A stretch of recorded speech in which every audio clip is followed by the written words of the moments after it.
United States submarine base at Key West, Florida. A dispatch that quoted President Truman's press secretary, Charles Ross, as saying that President Truman has no knowledge of any secret project by this government that would give substance to the existence of such objects. Ross also said that both the Air Force and the Navy deny that such objects exist. Hey, what's up? Hey, what is that? Hey, actually, I don't know what's up. Let me think about what's up. Hey, what's up? My name is Noelle, and I would actually like to apologize specifically to these two flavors of LaCroix, okay? Let me hold them up for you. I'm not a LaCroix fan. Here's the thing. Let me tell you. Let me convert you. Welcome to my gospel. I have been an avid, staunch hater of LaCroix. I've made tweets about it, probably even Facebook posts, because I've hated it for that long. I'm like, LaCroix, more like LaSucks Cox. But I'm a bubbly girl. But I'm like, ooh, well, they squeeze the essence of the whatever. These two flavors. This is key lime. This is LaCroix key lime, not lime, key lime. And this is pamplemousse. It's grapefruit. These are the best flavors ever. You do have to keep them chilled, which obviously I think Chelsea, you're out. If this is Shark Tank, you're out because you like to drink things at room temperature because you have a brain disorder. But to everyone else, these are the two best flavors. And this is coming from, I was borderline about to start like a LaCroix hate page, and then these two came around. They came around because bubbly was sold out and I had limited options. I do have strong opinions about LaCroix. Yeah.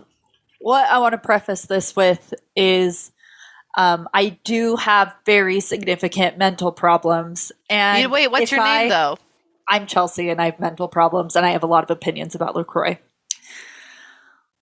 There have been days where my Fitbit logs about 20 steps, which is impressive. That means I got up to pee, but only when absolutely necessary, and went back to bed. Like, I have logged like a 30 fucking hour nap.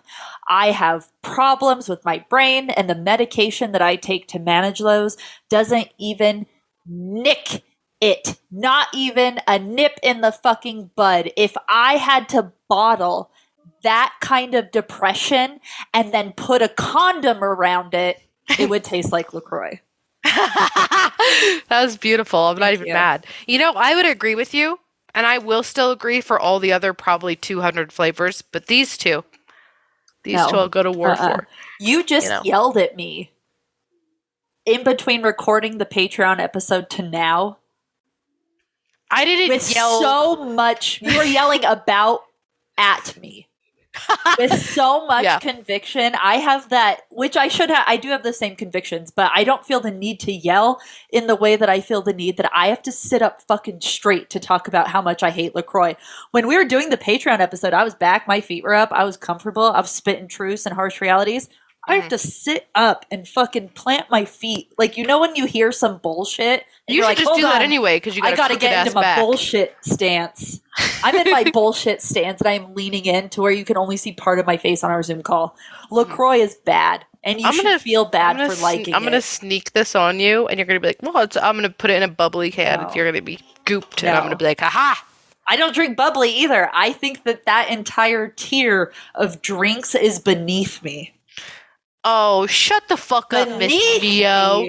Miss fucking Mio. You know what? You drink tap water with fucking Mio. You're trash. Why am I even asking your fucking opinions? It tastes like a berry medley. It tastes. And that's all that I fucking need to say. I cannot believe that. Fucking over. I cannot believe you were attempting to chew me out when you drink fucking Utah County tap water. It's flavor, Noelle, and it has flavor that it says with its fucking chest. It isn't a dream that I had one year, and then I fucking woke up and I was like, I don't remember what that dream is. I wonder what that would taste like. No.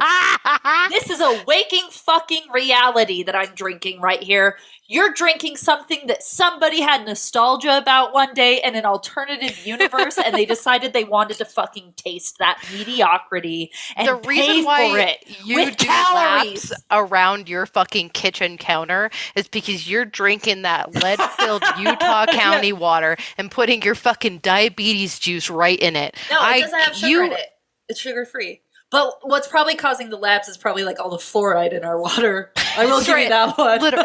You turn that shit on, it's coming out brown. You put your Mio in there just to make it a little nicer shade. It's like drinking hose water, man. It gives you character.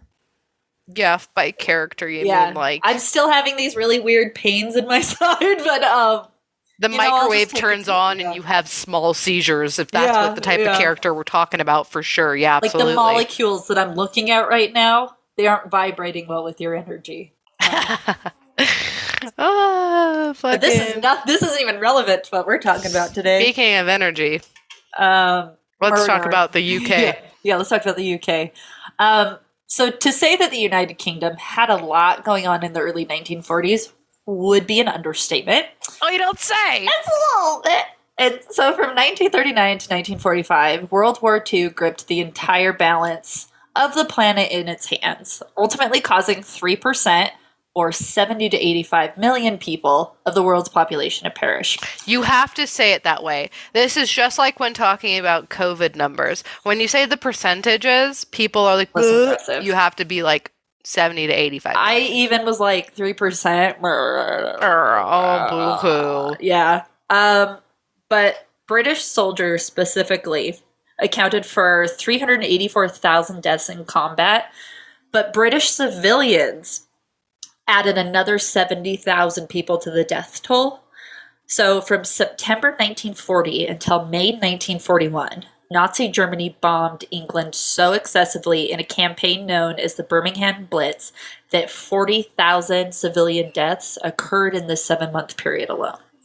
You know, I know that we're here to talk about the UK, Great Britain, whatever you want to call it.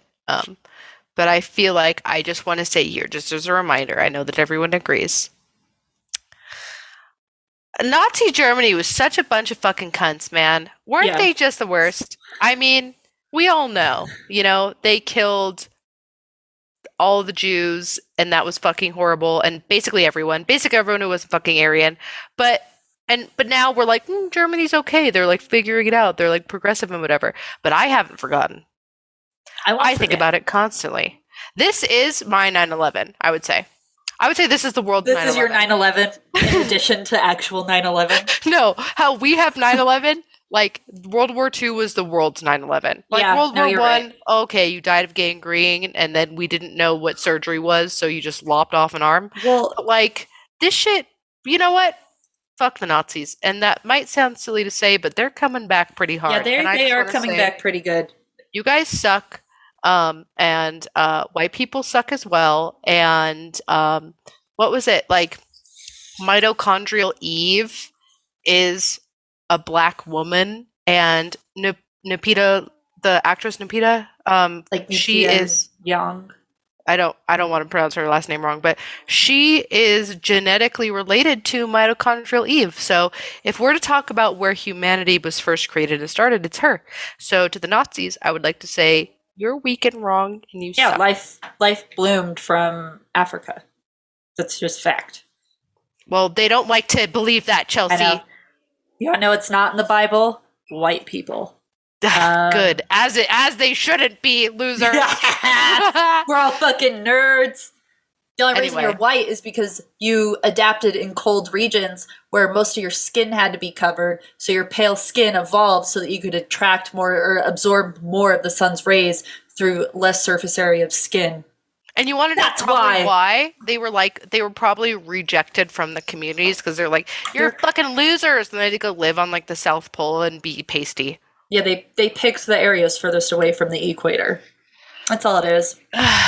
So anyway, the color of your skin and your ancestors' skin depends on where they lived in relation to the equator. Anyway, just outside the radius of the Birmingham Blitz is a town called Stourbridge. And if I had to describe this town, I would pull the market scene directly from Beauty and the Beast, where Belle sings about this provincial life, but like the shutters are open and birds are flying, and like it's just like a fucking cute town. It's that like cottage town. Yeah. Like it's that brick base, and the second floor is that like white building with the wood little like arounds. Yeah, it's that. Yeah, and I wanted to see if there was like anything modern to note about it. So the lady who makes all of the Queen's really fun hats is from there. Fuck the Queen. But her hats. But I don't like her hats either. Hats. The British have some fun hats. And if we want to go back, one of the Jack the Ripper suspects named William Henry Bury was from there as well. R.I.P. real one. Yeah. He was hanged for murdering his wife, so we got his ass in the end. Well, maybe he's not good. In the town of Stourbridge during the height of World War II is where we're going to be focusing on today. So during the spring of 1943, 4 boys named Robert Hall, Thomas Willits, Bob Farmer, sounds like a fake name, and Fred Payne were technically trespassing it into an area called Hagley Woods, and they were hunting for rabbits and looking for some game. I will say those all sound like fake names, but they also sound very British. Bob Farmer? Yeah. That sounds like the name that you make up when the cops are asking you what your name is, and you're just looking around like, Bob, and then you look at the field and you're like, Farmer. And they're like, this checks out. They're like, that's my father's name. Beautiful. And my mother's name. So, although the area of the woods that they were exploring was on the Hagley Hall estate, the boys braved being caught by the groundskeepers because they were willing to do just about anything to distract from the looming and ever closer German air raids. And due to the war, their food had been heavily rationed, which added willingness to trespass. And as the day slowly ran out, one of the boys, Bob Farmer, climbed into a wych elm tree, hoping to find like any bird's nest that he could raid for eggs. I wanted to point out here, Chelsea didn't like this. No, I liked it. I just thought it was very harsh. If by harsh you mean true. Could you imagine being both starving and British? Because I need everyone to think about this. My hell doesn't go that dark, Noelle. I know it. When they were writing about, fire and brimstone, all they really needed to talk about was British food. Because even not in wartime, when food is being rationed, the British willingly and happily eat jellied eels. Gross. Blood pudding. Gross. And mushy peas. Also gross. That's baby food. Mushy peas is baby food. It literally looks like baby vomit, actually. Yeah. And I feel like looking for birds' eggs in the middle of a world war while trespassing is probably the best option, even when times are good. And like on an estate in the middle of the woods, it's not like you're going into somebody's chicken farm and stealing eggs straight from the coop, This is like more of a victimless crime unless you're a bird. Yeah. So old Bob Farmer, fake name, looked down into the hollow of the trunk and saw white. So naturally he was very excited because he thought he was looking down on a nest full of bird eggs. So he reached down into the trunk and tried to pull it loose. And he did have to strong arm it a little bit, but he got a good grip on what he thought was the egg, put his chest into it, and pulled out a perfectly intact human skull. So I could see how anyone else would be a little bummed about finding a human skull, but I personally think it would be kind of cool, like a mystery for me to solve since I'm a child in the 40s, and this seems better than crafting bullets in a sweatshop. Just chiseling wooden bullets. Yeah. That's what British people do in World War II. Yeah, they made the children go into tiny little crevasses and do war things. Yeah. They had to push a hoop down the hill with a stick to keep you out of trouble. That was for fun. Yeah. Also, as someone who is always on the hunt for animal bones out in the wild, there is a distinct white to the sun-bleached bones that is, like, unmistakable. Yeah, I could feel you if I was hunting for animal bones, but I feel like my stress level during World War II as a kid who could just about be fucking drafted. Because when we say kids, there's like 17 was the youngest one in the group. They were teenagers. Children still, Chelsea. Children still, but old enough to be drafted, bitch. They were old enough to do whatever. They were like, we need you to go run this bomb. Like, it didn't matter. Yeah, I know. The tier of stress where my food was rationed, I was getting bombed every fucking day. My only reprieve, I'm British and I'm hungry. All I want is a fucking egg, and I pull out a human skull. I think that's the straw that breaks the camel's back. For me personally, where I'm like, God damn it! Now I have to deal with this. Like now I have to call the cops. It's like do they even answer anymore? Yeah. It's like that tweet that Kanye did, where he's like, I hate finding a water bottle in an airplane because like now I got to be responsible for this water bottle. He tweeted that, and that's the same. I feel like as a teenage boy in World War II, war-torn England, you are that Kanye tweet, and now you've got a fucking water bottle that you have to take care of. But in this case, it's a human skull.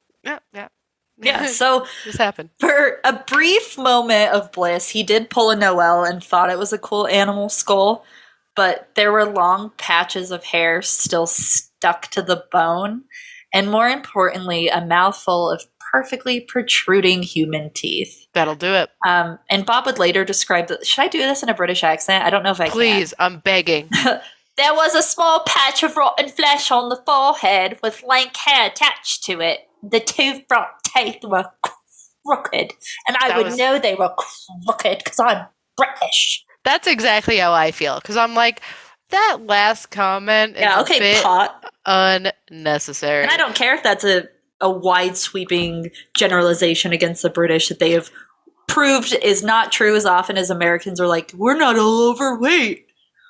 We are! Crooked teeth! Just like British. They got crooked teeth. They don't. I can't do dentist. I don't know how to say that in a British accent. They don't go to the dentist. Dent-ass. That's how you're saying it. Like, these are the distinguishing features that, like, police and investigators will use when trying to identify the body. And it's like, crooked teeth. Okay, so like 99% of the population. Like, thanks so much, Austin Powers. Captain Obvious over here.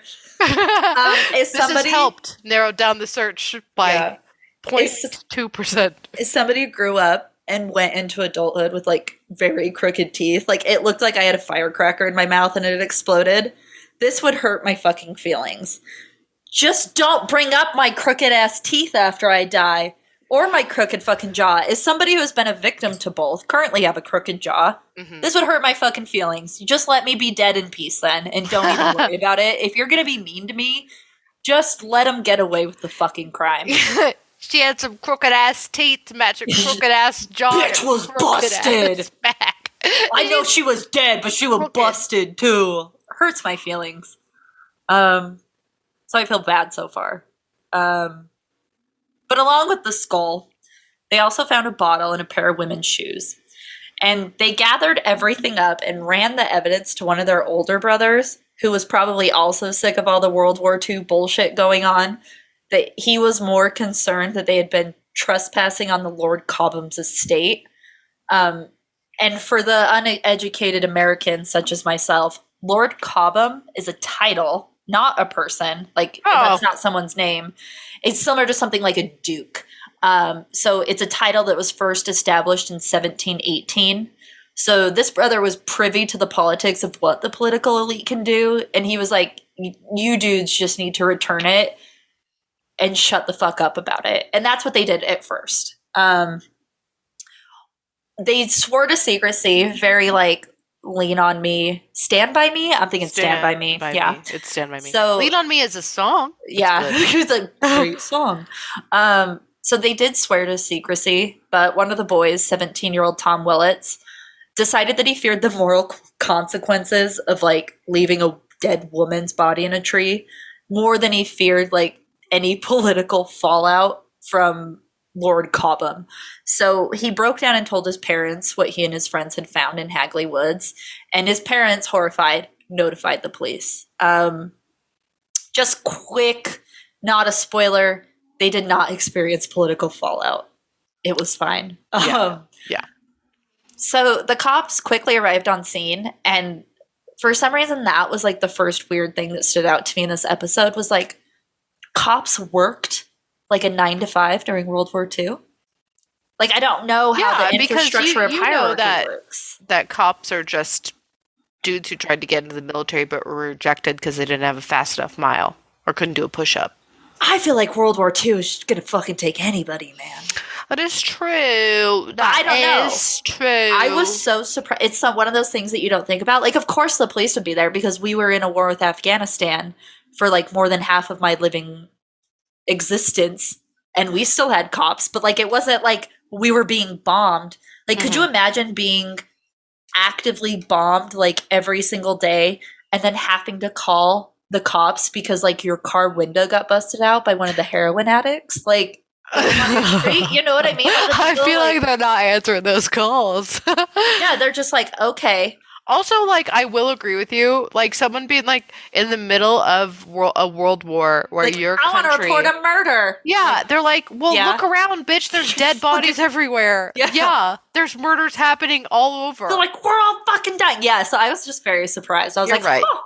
You are right about that. Yeah, so that was actually the most surprising thing to me so far. But they did arrive on the scene, and the evidence that they found is interesting. So the Wych Elm was hollow. Also, Wych Elm, W-Y-C-H, it is a tree, and it was about 5 to 6 feet tall. Mm-hmm. It was like it looked like a giant shrub bush that had lost all of its leaves. Very witchy looking, like W-I-T-C-H-Y. It was a witchy Wych Elm. Yeah, it is spooky.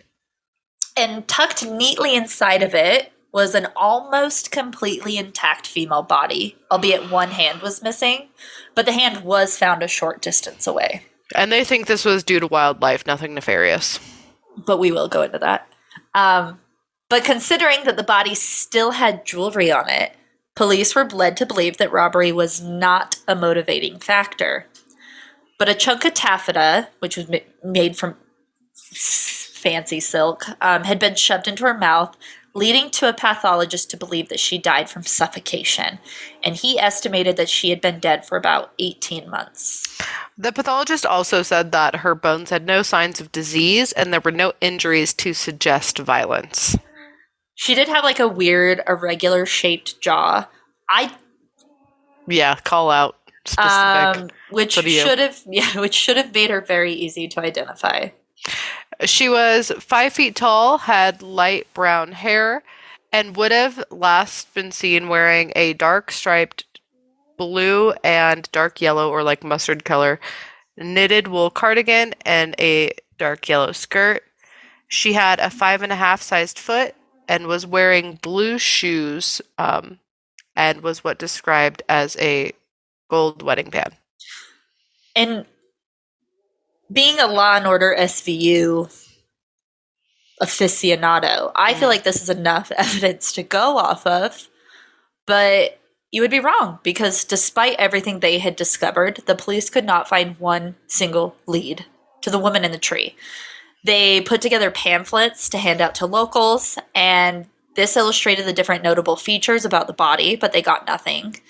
They decided to try their luck with a medical examiner, so they compiled all their evidence and sent it to a forensic team to see if they could come up with some leads. I will say, before we get into this, I recently watched the Times Square Killer or the Torso Murders on Netflix. Mm-hmm. Super interesting. Everyone should watch it. One of the biggest things I learned, not just about this serial killer, but also that back in the day, like in the 60s and 70s, Times Square used to be a red light district and is nothing even remotely close to what we see it as now.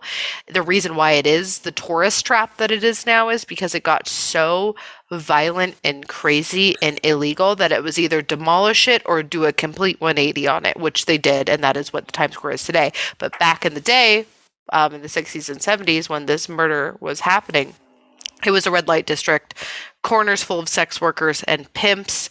It went from being able to look at pornographic images to watching pornographic films to full-blown live sex acts and sex in the range and variety, which also brought in violence and abuse and all that craziness. Go watch it. It's interesting.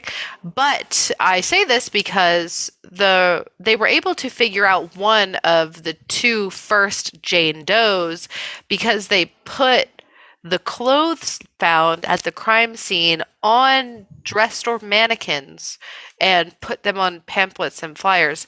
And from the clothing alone, they were able to get one identifier, like one person to accurately identify one of the women. Dude, yeah.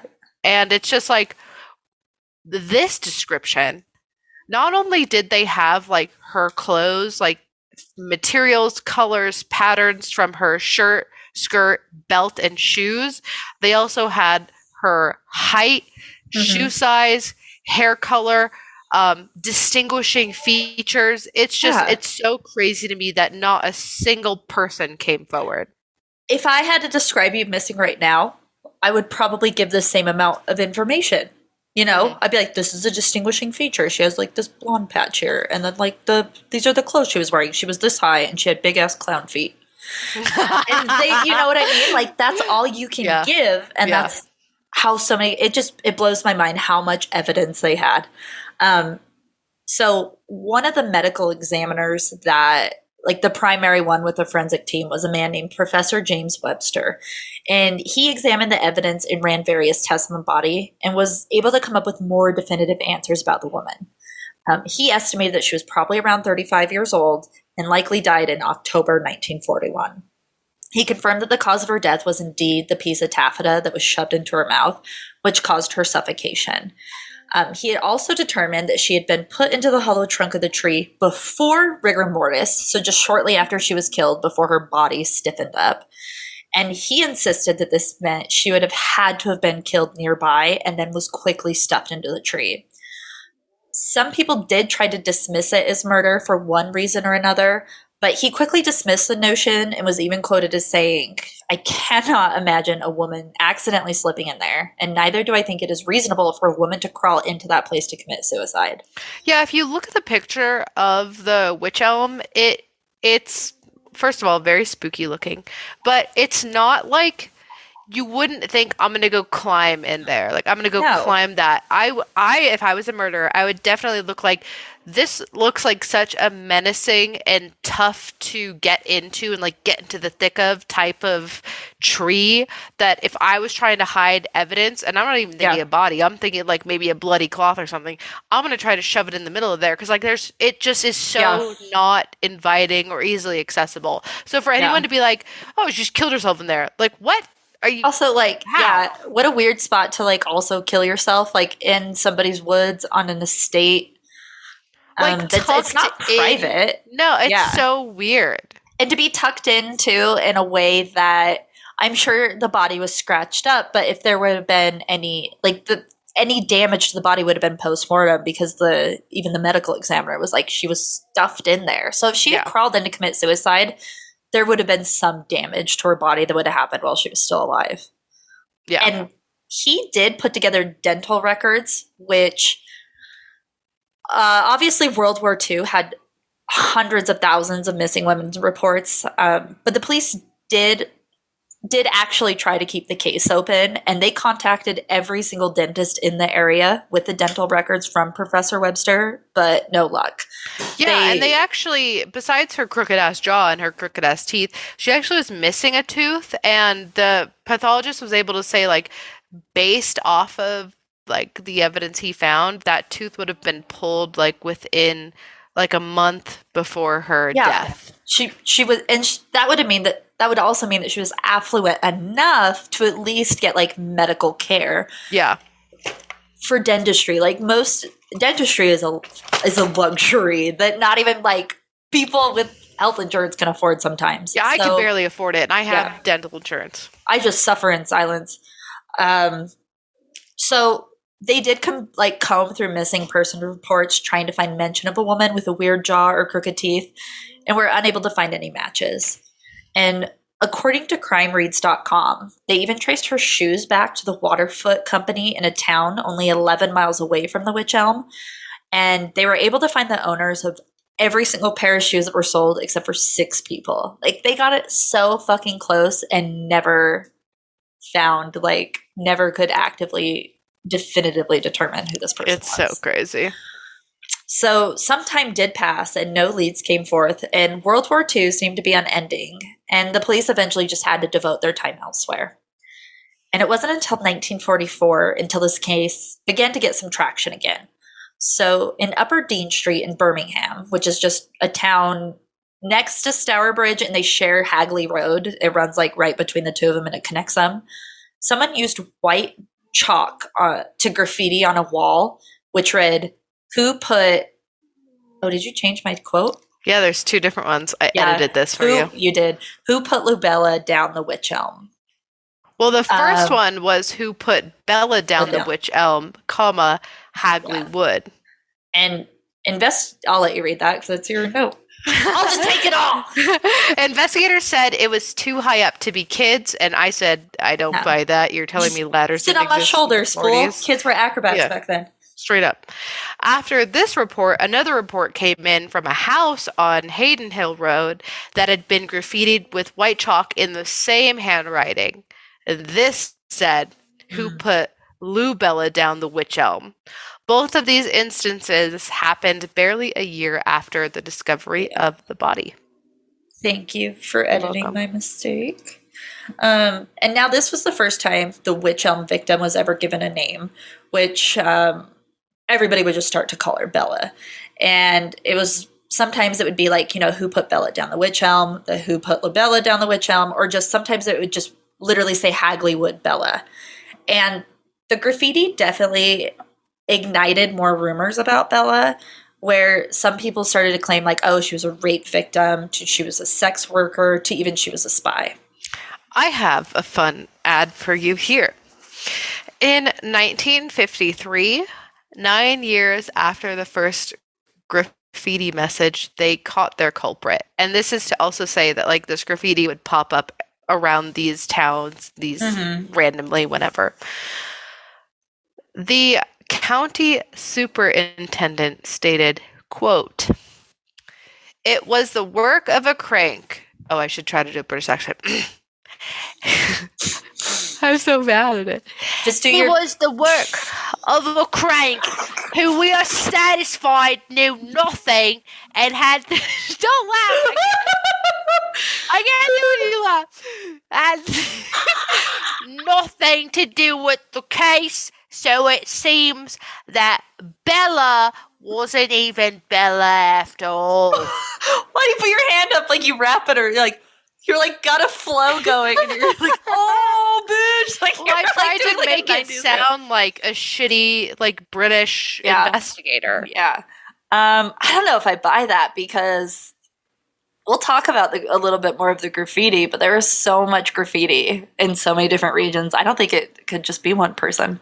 I think it could, and I think that it was like a lore. You know what I mean? Yeah. Just like here, even in our little Salt Lake City cemetery, we have like lore of Lily, victim of the beast, or like the emo's grave, and people do that graffiti everywhere. It's like it just keeping a meme. the folklore alive. I absolutely believe it, like for sure. Mm-hmm.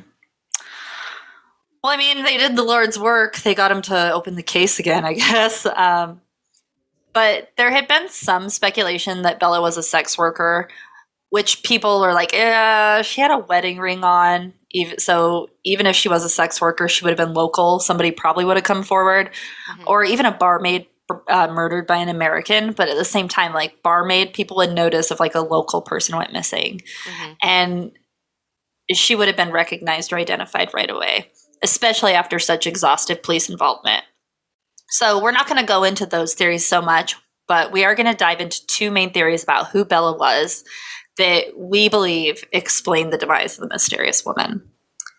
This one, I think, Noel, I think there's a theory for me and a theory for you, and I think this is the theory for you. I think this is right up your alley. So one of the first series to come out was that Bella was either being punished as an outcast gypsy woman or was the victim of black magic. Again, from crimereads.com, anthropologist, thank you. Anthropologist Professor Margaret Murray was drawn in particular to Bella's severed hand and what that implied. She noticed several similarities to what is called a Hand of Glory occult ceremony. And hands of glory are pretty prominent in pop culture, and they even have places in museums. So depending on which ritual you want to dive into, there's different uses you could have for a hand of glory. One rumor is that they can unlock any door. One grants its master 5 wishes, like one for every finger it puts down, or that it allows the master, particularly like a witch, to have direct contact to the devil. Murray also stated that there were still isolated parts of Britain that participated in human sacrifice type witchcraft. So this might not be too crazy of a theory. And I wanted to point this out because it's so easy to fall down the slippery slope of the Satanism type it was the Satan worshippers, but Metallica wasn't playing. There were actually, and when they say human sacrifice type witchcraft, I wouldn't necessarily say witchcraft, and I would more say I don't know, blood ritual paganism, because the groups that she's talking about are the groups that would, blood in, blood out.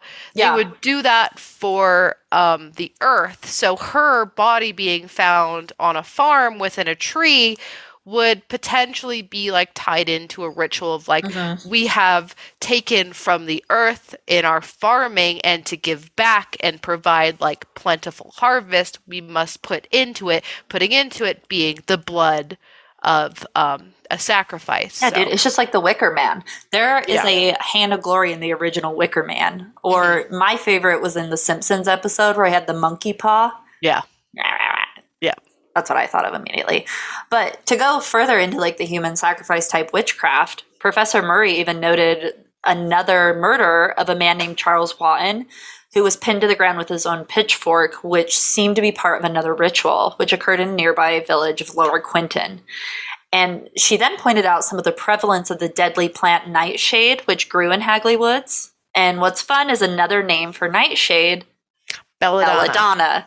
And so finally, Professor Murray pointed out the most significant aspect of Bella's murder, and that is the burial itself. Being that she was entombed inside of a tree instead of buried represents super high ritual. It's not someone trying to hide a body.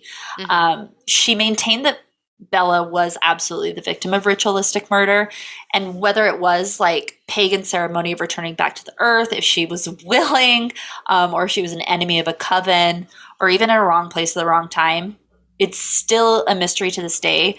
Her hand being removed, the anthropologist does say that that is absolutely ritualistic. Naysayers want to say her hand was simply removed by animals.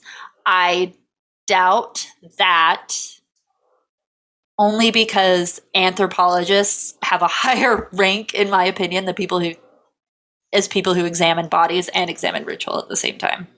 Yeah. There's actually a BBC movie, cult movie, ritual movie. It's called Robin Redbreast. And it's Robin Redbreast is a man raised in this village community that practices these types of rituals and occult practices, if you will. And he is basically raised to be a sacrifice. And he lives his life normal, whatever, seemingly normal, does his daily duties and has relationships until he knows that he has to be sacrificed. And to say that I don't know. There's these stories come out of reality, and there are definitely societies or occult groups that do essentially raise, lambs for slaughter, but they're actually people. So to say that she wasn't a part of a group who believed in these types of ritualistic ceremonies where being killed, being sacrificed for the betterment of the community and the well-being was like the highest honor. And because of that, no one would report her missing. No one would confess to anything. No one would even mention her name because she was born to do this. Like, it sounds crazy, but also like sometimes crazy is rooted in reality. We just watched a British psychological horror movie from 2011 called Kill List. Kill List is so fucking good. Oliver and I just watched it. And that has like a very similar thing because it's like a hitman goes up against a cult essentially. And some of them are like, oh, thank you. When he goes to kill him and it's like part of the ritual, like they're fucking grateful to be part of the ritual, you know? And it's like, even with Hereditary and like Payman, like some of these people are like, I'm so ready. Like you're raised, like you're literally born to like be a body, like, you know? So it's not too far off. This really doesn't seem weird to me at all. No. I think it is definitely possible. And I think there probably was a lot of desperation in ritual at the time. For sure. So that's kind of the funsy one for Noelle. I also think it's fun, but I do think this theory was made just for me. That other theory is that Bella was a spy.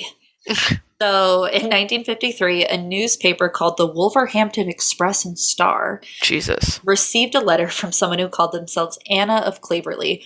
Why do British people come up with these like random names, like the Lady Bridgerton or whatever? And name of something. Yeah, it's very British. So Anna provided information that Bella was a member of a spy ring whose primary focus was to find the locations of munition factories so that the Germans could target them during the Birmingham Blitz and cut off supplies to British soldiers. And although she did try to stay anonymous, Anna of Claverley was later identified as a woman named Una Mossop. As she would be. Yeah, what a name. Una's husband was a Royal Air Force pilot who one night confessed to picking up a woman with another man only referred to as Van Walt. The two men were investigating mentions of the spy ring when they came across Bella. And there are two rumors here which come into play to Mossop, Van Walt, and Bella. One is that they picked her up off the street to give her a ride, and the other is that they met her drinking at a bar.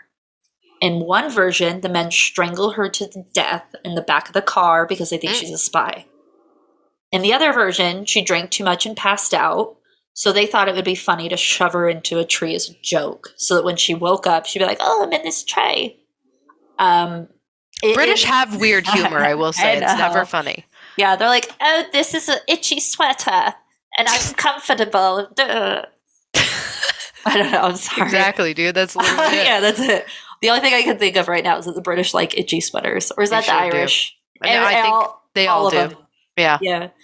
And it's less likely that I doubt that they were just having fun and put her into a tree as a joke. What I think and what we all know to be true is that the night got out of hand and they murdered the woman by accident or by design. It doesn't matter. She ended up dead. And Mossop fucking panicked, tried to and got rid of the body and then tried to dismiss what he had done to his wife by either first insisting that she was a spy and had to die, or by being like, no, we were drunken, it was an accident. I'm sure he spun her a fucking story. Mm-hmm.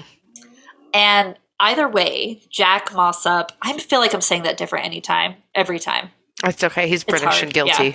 So either way, Jack Mossop just suffered a mental breakdown from repeated nightmares and ultimately died in St. George's Hospital before Bella's body was even discovered. 18 months he went from a Royal Air Force pilot to dead by nightmares. Hey, you could die by nightmares?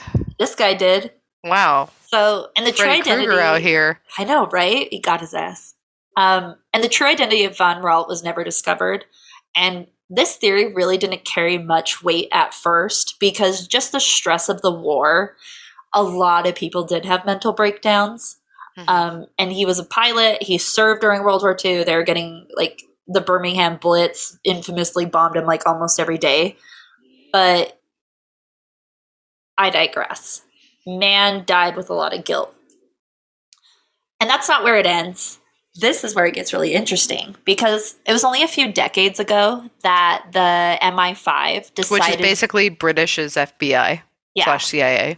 Yeah, super fun. Like, for context, James Bond is MI6, which just means that he does foreign intelligence. MI5 is just domestic intelligence. So the local James Bonds is what the MI5 is.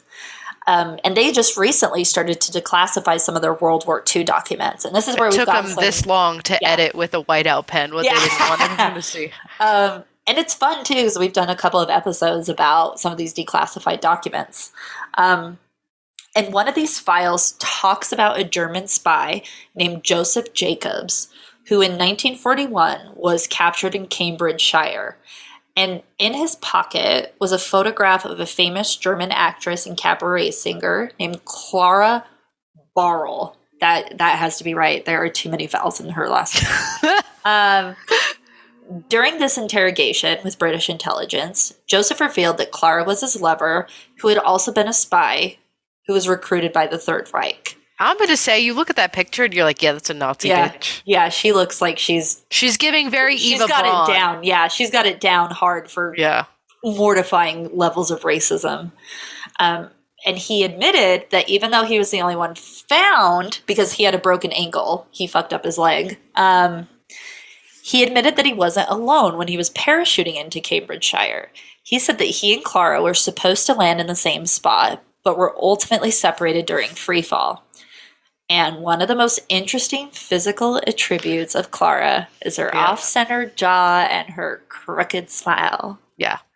Yep. And ultimately, whoever put Bella in the Wych Elm, it's still a cold case that has not been solved. The last update took place in November 2020, where new technology was used to utilize, or new technology scanned the skull and put together a rendering of what Bella really looked like. And I will say that if you squint your eyes, you can kind of compare it to Clara's picture. I thought it looked more like me, which kind of fucked me up. I'm like, oh, thanks. I look like corpse girl. You do not look like that, bro. Your body dysmorphia jumping the fuck out.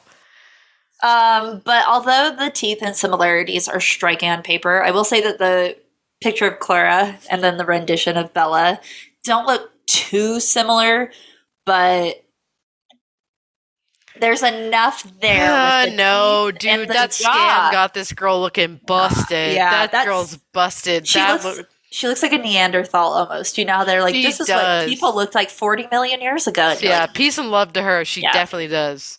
The eyes all wonky. Everything's wonky.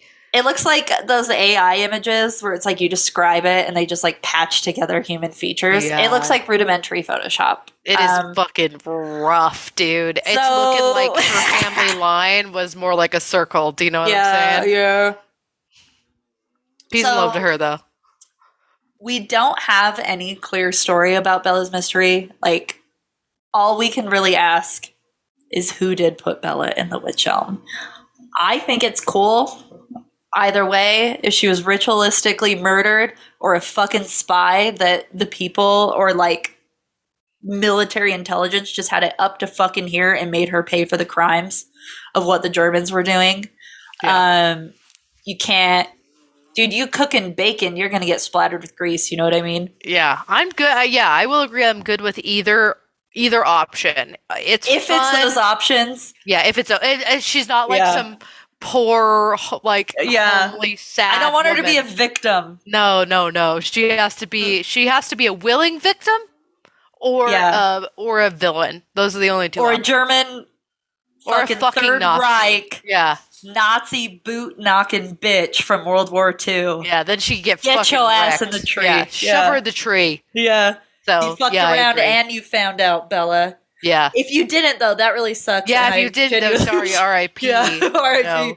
But if you did, bitch, fuck you. Peace and love if you didn't. That sucks. Might be. Well, either way.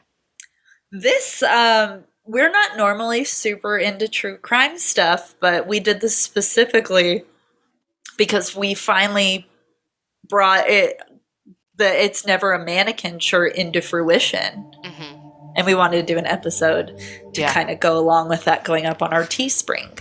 Yeah, it's true. We also have another episode inspired by our was paywalled Patreon, now Gift to the World episode. Yeah. So if you want to check out the It's Never a Mannequin shirt or any of our other merch and upcoming merch, you can find the link to our Teespring in any of our bios on any of the social media sites.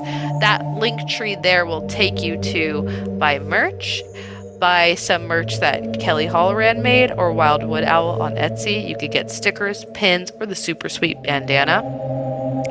From there, you can also find our private Discord server, our private Facebook group, how to follow and listen to us on everything, and most importantly, the link to our Patreon, where we put out new episodes every week. $1 gets you in. You sign an NDA. Don't tell our secrets. It's a good time. Oh, and I'm at Noelle Fain. That's at Sithlard. We are at Go to Hell Podcast on everything. And now, most importantly than ever, I want to say, Hail Satan. Hail the Wych Elm, which has since died. Well, that's probably for the best. It harbored a terrible secret. You could take it down.